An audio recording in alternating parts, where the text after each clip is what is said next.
Maswerteng hapon po mga ka-STL. Narito na po ang resulta ng STL Bataan para sa araw na to, second draw, December 12, 2024. Araw ng Huwebes. Naway ang mga natayaan nyo pong mga numero kanina ay manalo nawa ngayong hapong ito, 4 PM. Kaya kunin nyo na po ang inyong mga tickets. Narito na po ang resulta.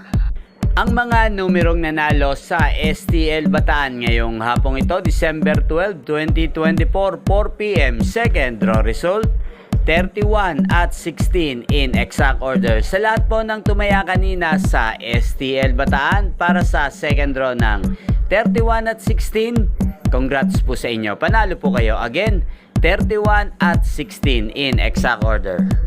At ngayong hapong ito sa STL Bataan, shoutout po natin si Kuya Beloy. Kuya Beloy ng Bataan, shoutout po sa iyo. Naway nasa mabuti ka pong kalagayan. At ang mga tinataya mo mga numero sa Bataan, sana ay manalo na po ngayong hapong ito. At sa lahat po ng mga taga-Bataan dyan, shoutout po sa inyo. Especially sa aking mga subscribers na walang sawang nanonood ang aking mga video. Shoutout po. At magkita-kita pong muli tayo mamayang alas 8 ng gabi dito po sa channel na to. Thank you for watching.